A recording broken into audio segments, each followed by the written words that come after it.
Hey campers, Georgia, back in the man cave. Woo! This time, looking at another sharp and shiny, the shock and horror.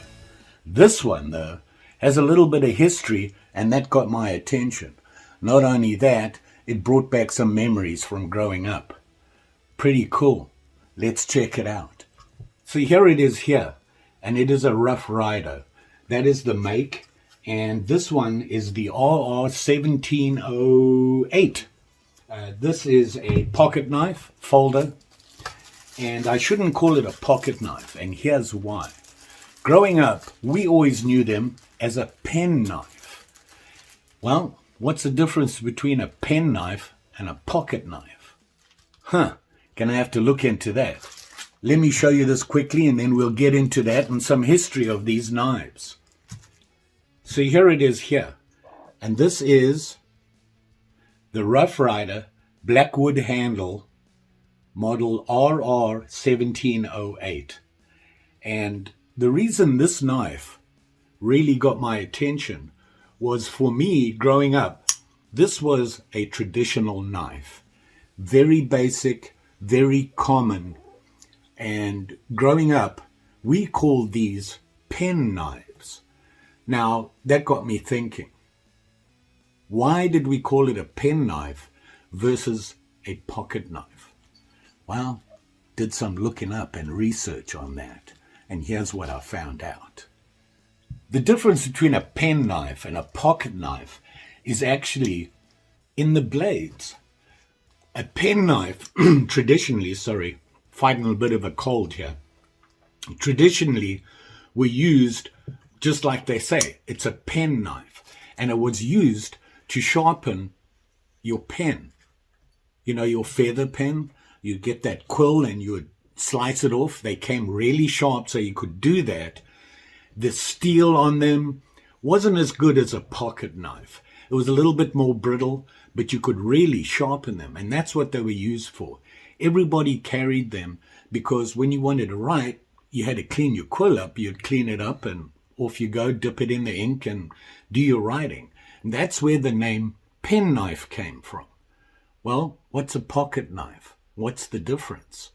Well, they're both folders. The difference is, typically a pocket knife back then came with two blades. Not one, but two. And they could either be on this side or together. And I'm sure you've seen them, you know, kind of like this guy here. So this I have to call a pen knife. Just me. And like I said, it is a Rough Ryder, and that brings a little bit more history to it. But here's a closer look at it, and you can see it's actually a very nice looking knife. It is very clean, very basic, and it has a lock back on it, which I like. You know me and locks, I need them, or else I cut myself. And you can hear when you open it up, it has a really good click to it. And you hear that? Nice solid click on it. And it sits in there, nice and solid, no movement or anything. And then your release on the back, which is your lock back. And you can actually hear it clip in, which is a good thing. So a good start to a very basic pen knife. Maybe you call it a pocket knife. I know it as a pen knife. Growing up, everybody carried this style. It was very popular. Especially when you were young, it was kind of a coming-of-age knife for you. If you got a pen knife from your parents, you had just grown up.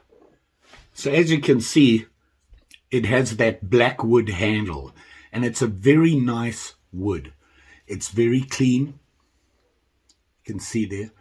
The knife is well made. I'm looking here, and there's no gaps anywhere. It's finished well. I'm pleasantly surprised by this. And I've seen Rough Ryders out there. They never really appealed to me because I prefer a wood handle. Then I saw this guy, and when I saw it open like this, it immediately brought back those memories to me. You can see here on the spine, it does drop off. So is it a drop point? Kinda. It's not a very deep drop, and it has that sharp blade on it. And like I said, a pen knife, the blade material, the steel they used, was more brittle but sharpened a lot better. And it really wasn't designed for heavy work. It was, you cleaned up your quill to do your writing. So as far as strength and that sort of thing was concerned, nobody was worried about it. And the pocket knife, there was the big difference. The steel on a pocket knife was a lot stronger. You could sharpen it, but it could take a little bit more harder abuse to it. So here you can see in the handle you have your lock back there, your release. It does have a lanyard hole. It's very small, and there is no pocket clip on this at all.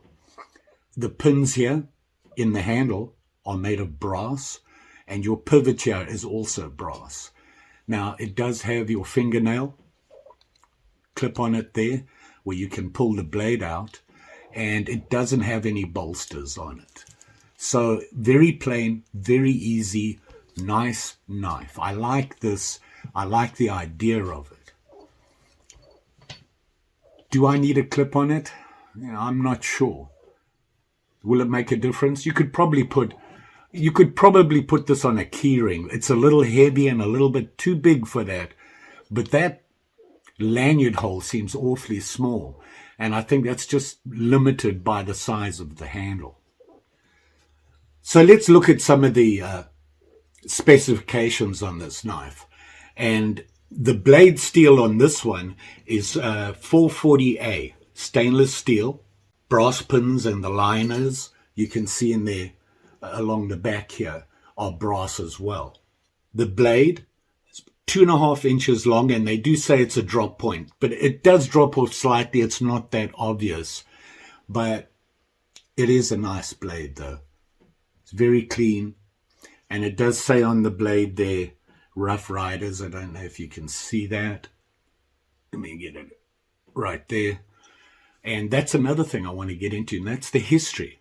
The Rough Riders. We've all heard about them, and I found out some interesting information about them and why they are so well known. So a nice looking knife. I like this Blackwood.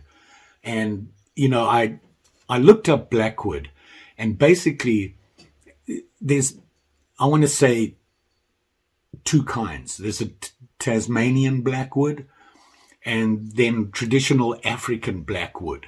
And it's known as a very hard wood. And that's why it's so popular. The problem is it's limited in its supply. And they've really cut down on, no pun intended, on the use of Blackwood. It takes a Blackwood tree about 70 years to mature enough to be made into lumber. So that's a long time. So it really limits you. You can't just willy-nilly chop these things down and know that the natural resource will replace it. It takes a long time. So typically Blackwood is more expensive. It's very popular because it is pretty and it's a hard wood. So that was interesting that they had Blackwood here. I'm just not sure where this Blackwood comes from. It is from Africa, I would assume. Tasmania, I'm not sure. But maybe Kenya, South Central Africa, I would think. The blade thickness is about 1/16 of an inch. And if you have a look, the grind on this is basically a flat grind. It just goes straight down and nice and simple. Makes it easier. It does have a secondary grind on it on the blade there. You can just see it there right at the bottom there. It's more obvious down there. And it is sharp. It is a sharp knife, and I suspect this will be nice and easy to sharpen. For those of you who struggle like I do, this is an easy sharpen. The length of the knife folded like this is about 3 3/8, I believe, is the total length here. So it's not really small, it's not really big. It does have a little bit of weight to it, and that's why, putting it in your pocket, I would prefer a clip on this so you can slide it in your pocket and hold it up. Otherwise, it tends to pull down on your pocket, but still, this is a pretty knife. I do like it. And like I said, for me, traditionally, this is what I knew as a pocket knife or a pen knife. Obviously, I'm not old enough.